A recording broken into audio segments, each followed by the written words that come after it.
Welcome to the south coast of England, to Portsmouth for the world's leading 10-mile race, the Great South Run.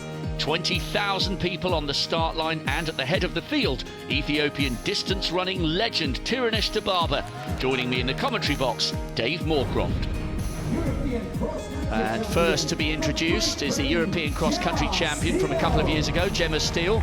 7th in the World Half Marathon Champs in 2012 and runner-up at the Great North Run last year. Also representing Great Britain, a PB in Rio, finished in 16th place at the top 8 of the European Championships. Jess Andrews, what a year it's been for her. Now the first of the two Ethiopians, silver medalist last year at the World Cross Country and the 5,000 metres, and just missed a medal in Rio, Sembere Teferi, only 21 years of age. What a talent. And now someone we have been eagerly anticipating watching here in Portsmouth, the triple Olympic champion, the 9-time world champion at cross country and on the track, male or female. Tirunesh Dibaba is one of the greatest distance runners the world has ever seen, and she's here for this Portsmouth and Southsea 10-mile race. What a treat. Saskia Clark and Hannah Mills just about to get things underway here, and remember, Hannah's going to be ditching the klaxon and the tracksuit top and joining in. So the 2016 Great South Run is underway, and Dave Moorcroft alongside me in the commentary box. This is absolutely brilliant. To have an athlete of the calibre and the class and the history and the pedigree of Tirunesh Dibaba in this race is fantastic. We've been looking forward to this one for the last couple of weeks. We are, and she is a fantastic athlete, and this is her first time that she's run the classic 10-mile distance. And you said earlier, and I was talking with Brendan Foster yesterday, we talk about how wonderful the African athletes have been over the years, Gabriel Selassie, Kenenisa Bekele, Derata Tulu, many others. And you know, Dibaba is probably the best, right up there. Her list of medals is astonishing. 3 Olympic gold medals, 3 Olympic bronze medals, world record, numerous world titles over a 13-year period. And it's a joy to watch her run. When she runs, she's one of the smoothest, most controlled, most compact runners. She's got a vicious finish at the end. And, you know, it's a joy to welcome her here today to Portsmouth and to watch her run this classic 10-mile distance. And it'll be interesting as well, Dave, just to see how the rest of the field respond, because, of course, these are world-class women here, but they will all, in the back of their minds, know that this is Dibaba's race to lose.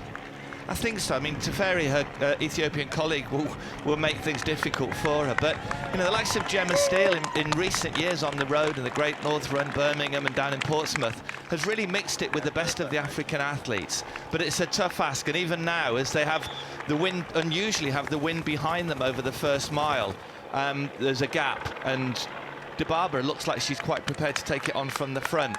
She really has all the options. At her best, she could run a race in whatever way suited her. She could sit and kick, or she could take the lead and move it on. You know, she's almost the complete distance runner. And at the age of 31, is getting towards the end of her career. But when you have that class, that ability, she's fantastic.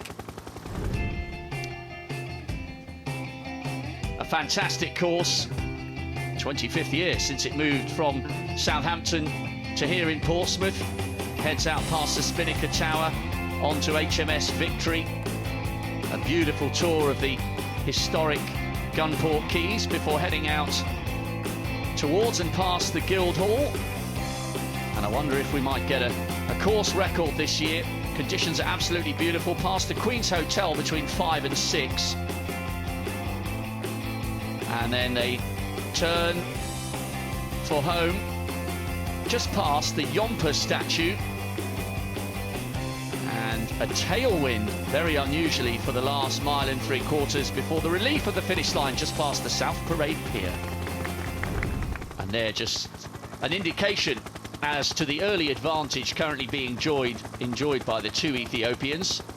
Dibaba looks as though she's the one setting the pace, and Teferi alongside her, and somewhat 20 metres or so before the pairing of Inglesi and Chirono as they head into the dockyard. An absolutely beautiful place to run. Okay, These elite athletes may not be taking too much notice of the likes of HMS Warrior and HMS Victory, but I'm sure those who are running for fun and running for charity will be very much enjoying the tour of the dockyards. And let's remind ourselves, it's the 27th edition of the Great South Run, and since this marvellous event first took place, more than £30 million has been raised for local and national charities. This event has become a key part of the South Coast's sporting calendar, and it's great to see it thriving, and it's great to see athletes of the quality of Dubaba attracted here to come and take part in a historic race on a historic course. And there's a lot of emphasis on marathons and half marathons, but the 10 mile, there's HMS Victory. The 10 mile is a classic distance. It's a really simple distance to understand. You know, most runners know what mile times they're doing, and all they've got to do is multiply their mile times by 10, and they've got their 10 mile time. So it's a fabulous distance, a wonderfully flat course, quite windy today on occasions, and some of the greatest athletes the world has ever seen running. So many human interest stories, many great people raising money for charity. And now we turn our attention to the elite fields once again. Scott Overall, who could forget that marvellous marathon debut, 2:10:55, and was 10th in Berlin last year, competed in the Olympics back in London in 2012. Now over from the United States, Jeff Eggleston, 2:10 marathon runner, 13th in Moscow at the World Championships. How will he fare over this shorter distance? Chris Thompson, winner of the Great Birmingham last year, runner-up this year. He's such a likeable figure, European silver medalist as well, of course. He was on cracking form over dinner last night, and he's up for a bit of revenge over the man who beat him last week. This fella, also a European Championship silver medalist over 10,000 metres, winner last weekend. There's great banter and great rivalry between the two Hampshire lads. So, Alan and Della Pascoe, back where it all began. And they have ensured the men's race and the masses are underway here for the 2016 Great South Run. Brilliant to have Alan here, and he looks as though he's in fine form and fettle. I'm not sure there's any danger of him getting the trainers on to join in, Dave, but great to have him back here where his journey began. Both Alan and Della were born and bred in Portsmouth. Della went to 2 Olympic Games as a sprinter. Alan, European champion, Commonwealth champion, Olympic silver medalist in the 4x4 in Munich, and a real special occasion for them. And lovely that in their home city they can see 25,000 people enjoying the delights of running, keeping fit, keeping healthy, and raising money for charity. A great day for them and a great day for the city. And today, yes, we've got a little bit of wind, but the sun is shining. It's the perfect backdrop and the perfect setting for a distance that really separates the men from the boys as far as the elites are concerned. It is, it's a tough old distance, 10 miles, and it's a flat course, but you never entirely relax because the wind is quite undulating. It's quite, it is behind the athletes at the moment, which is quite unusual, but they've got a long drag into the wind towards the finish, and then with the wind behind them in the last mile or two. But that's a beautiful sight, isn't it? Now this is interesting. Chris Thompson came second last week to Andy Vernon in Birmingham, and in a sense let Andy control the race. And it's a big ask for either of them to come back after a half marathon to try and win. But Chris has really laid down the gauntlet today. He said, I'm off early, and I'm going to make life difficult as I possibly can for Andy and the rest of the guys from the gun. But that's the story at the front of the men's race. Meanwhile, the masses are still meandering their way across the start line in beautiful sunshine and with a great spirit. Now, the leading women. It is still the 2 Ethiopians, the 31-year-old Tirunesh Dibaba, the triple Olympic champion, against the 21-year-old World Championship silver medalist from last year's 5,000 metres, Sembere Teferi. And their gap and their advantage is 22 seconds over that chase group that contains 3 Britons and Elizabeth Chirono, the Kenyan expatriated to the Netherlands. She won last week at the Great Birmingham. So we have a wonderful duel for first at the moment, even though we are still in the relatively early stages here.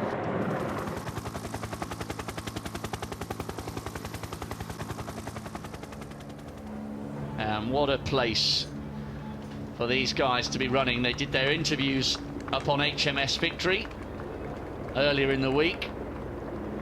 And there's the Mary Rose Museum in the background. Just a little mention for Matt Sharp, who we could see leading the male group there. He's gone inside 30 minutes this year for the 10K, 65 minutes for the half marathon. Now, Tiranish Barber just deciding to push things on just a fraction here with her younger compatriot behind her. 4:56, so they've gone inside 5 minutes for the first time, Dave.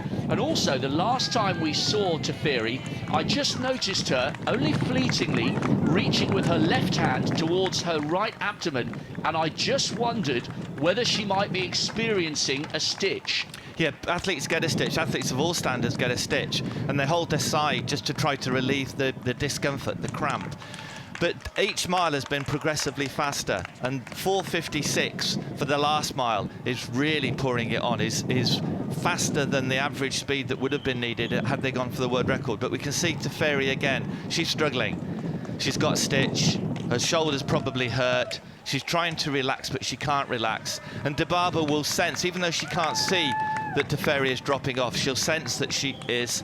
She won't hear her feet on the ground. And Dibaba will think, well, I might as well just pour it on now. So this next mile will also be quick. And she's dominating from the front. She knows that she's got Teferi beaten. And she has now to make the break decisive, because if she gets away, and Teferi's really struggling now, really struggling, to the point when she might even struggle to finish. And Dibaba has broken her, and there's no way back for Teferi at the moment. I mean, as far as Teferi's concerned at the moment, she's now thinking, can I make it to the finish?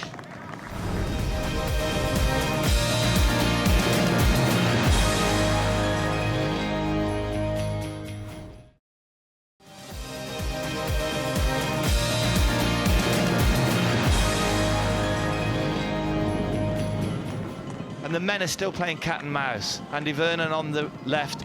Scott Overall's interesting. When Scott ran his 2:10 in Berlin a few years ago, I think we and he thought he was going to kick on having a fantastic marathon career. And it hasn't really quite happened. And Scott's looking good there. And he knows that Andy Vernon and Chris Thompson are probably the favourites. And Scott wouldn't fancy his chances in a sprint finish. But I think he's thinking to himself now, it might be worth just getting my head down. Chris Thompson and Andy Vernon are bound to be a bit tired. Scott ran the Chicago Marathon and ran a 10-mile race last week, so he's not entirely fresh. But if he's going to win this race, this is probably the time he's got to do it, the point when he's got to make life so difficult for those behind him that he can make a break. And again, back to the women's race and the gap between the leaders and those in second and third. Tiranish Barber still pouring on the pace, pouring on the pressure. And that face is a picture of concentration, but I think it's a picture of composure as well. She has contested and won so many big races over the years. Drifted out to a 5:19 and then a 5:08. She's going really well here. A little bit of bunting out on the streets of Portsmouth here this morning. Fantastic to see that. I think Thompson still thinks there's something he can contribute to the sport. Probably now. There's enough of a gap there, if he could sense it, enough of a gap there for him to really pour it on. Intuitively, he'll know that Andy Vernon and Paul Pollock are just falling behind slightly. And Chris has got to have the confidence now to kick on. There's no way back now. Chris has really got to pour it on just to make that break decisive. And for Andy Vernon, it's concentrating to make sure that 1 or 2 seconds doesn't become 4 or 5. It's the hard bit of the race, running into the wind. The final mile is wind behind, which is a bit of a boost. 4 miles to go. It's a big move from Chris Thompson, but he was stung a little bit in a friendly kind of way by Andy Vernon's Victory, taking his Great Birmingham Run title 7 days ago. This is a great section of the race now. He's really laid down the marker, and I think they were both getting annoyed with Paul Pollock. Chris Thompson now into the wind, deciding that this is going to be his bid, and the gap is growing a little bit. 4:49, that's done the damage. And now, unlike last week in Birmingham, he's asking the questions of Vernon, and now Andy Vernon, who won that great duel between them over the half marathon distance, now he has just under 4 miles to find the answers. You know, in careers that have mirrored each other with European silver medals over 10,000 metres, this race is so similar to last week, but with a different leader and a different second place. 10 kilometres in 29:58, something like that. Anything under 30 minutes is good. 29:56, he's got a 2-second, 3-second lead. But Chris knows that he can't afford to go into the last mile or two with only 3 or 4 seconds lead. Lady running in a bucket, which is a great idea early on in the course, or ladies, people dressed as ladies, running with buckets. Great idea early on in the race, but as you get more money and get closer to the end, those buckets don't halfway a lot. Chris Thompson's really poured it on, and that is exactly what he needed to do. You know, he wouldn't have wanted to look back because that shows weakness or shows concern, but he wouldn't be absolutely sure that he'd made a decisive break, but he did the right thing. He tested Andy Vernon, they tested each other out. He got to the front, got a little bit of distance, a little bit of a gap, and the experienced runner that Thompson is meant that whether it was within his plan or not, he knew he had an opportunity and he had to grab that opportunity, and he has done.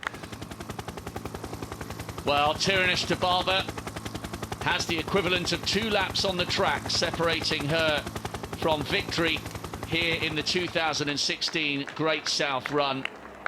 She was right at the front, right at the start, and since then it has never been in doubt, and the race has turned out as we hoped from a neutral's perspective. Teferi is almost a minute adrift. The gaps behind Tirinish de Barber are absolutely huge, and of course we've been looking forward to seeing the best of British running, but from a neutral's point of view, a fully fit, fully flowing Tirinish de Barber is nothing short of a privilege to watch, because we are seeing one of the greats. Andy Vernon in second place. He doesn't look like an athlete that believes he can win, does he? Andy now looks like an athlete concentrating on second place. It's Paul Pollock in third place. But last week we saw a really determined Andy Vernon. Grabbed the nettle 4 miles from the end, really looking absolutely determined and flying along the road. Today I think he's recognised that he is going to finish in second place, that it's Chris's day. The 3-time Olympic champion, the 9-time world champion on the track and cross country, is absolutely flying here. It's not going to be a world record, a world best as it is over the 10 miles, or indeed a course record, but the first mile was a little bit conservative. Since then, it's been no holds barred from Tirinish de Barber, accelerating, pulling away, still driving, and proving once again she's still the best. And as she turns the corner from this quick left-right, she sees the finish, till 200 metres to go.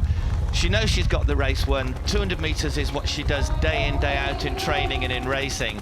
And she can just enjoy and relax, run through, and cherish the moment that she came to Portsmouth and won the Great South Run.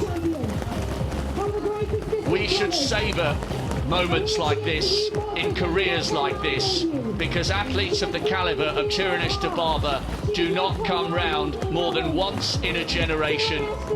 The 3-time Olympic champion, the multiple world champion, is still accelerating. She's miles clear of the rest.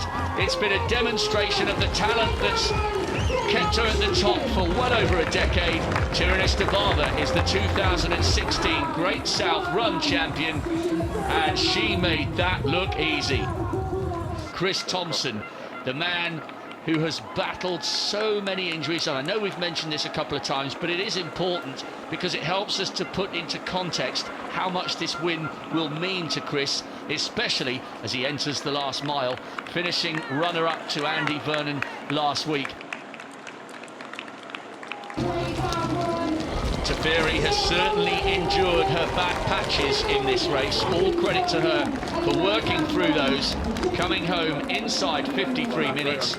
And there is never a disgrace in finishing in second place, especially when the woman you've come in behind is your highly decorated compatriot, Tirunesh de Barber. And there's a familiar statue overlooking the masses, and HMS Victory. This is still very early on in the race. Tirunesh de Barber's finished. Chris Thompson's thinking about victory, but these men and women are thinking about holding off the blisters, trying to avoid walking. 44.18 at 15k. So this is really good running from Chris Thompson.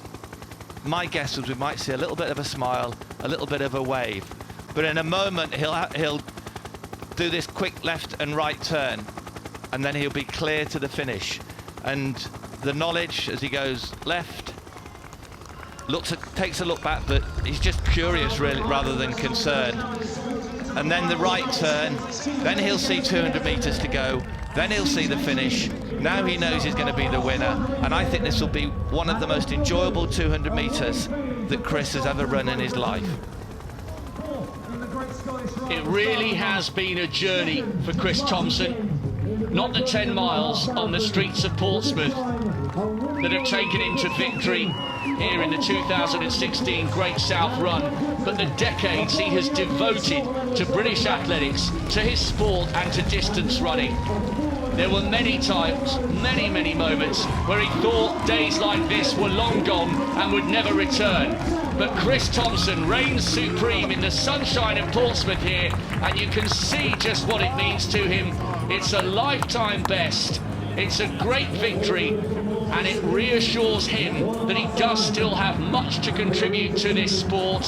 Vernon's coming home, hoping to win that battle for second place, but the glory and the top spot on the podium today belongs to Chris Thompson.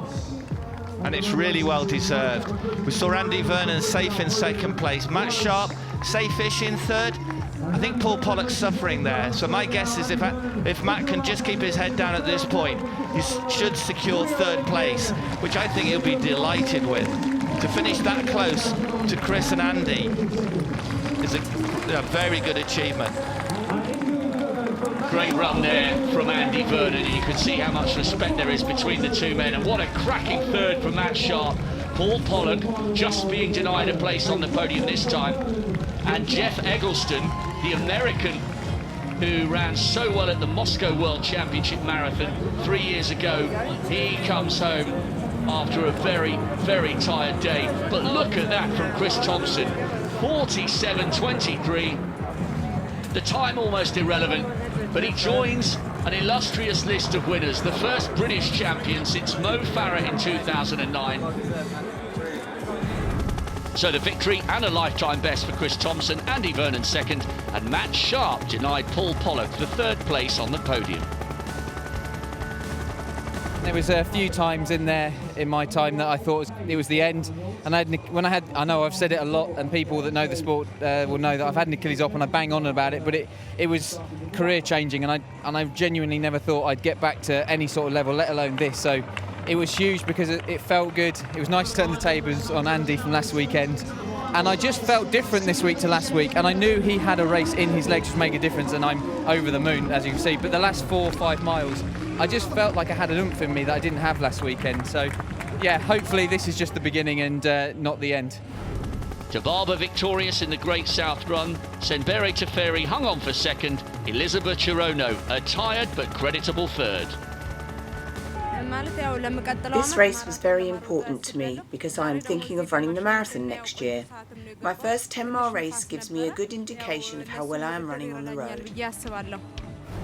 So a stunning day on the South Coast, and it brings down the curtain on the domestic Great Run season for 2016. We'll be taking a look back at all of the year's events in our review programme. Don't forget, in the meantime, keep up to date on our website, greatrun.org. But for now, from Portsmouth, goodbye.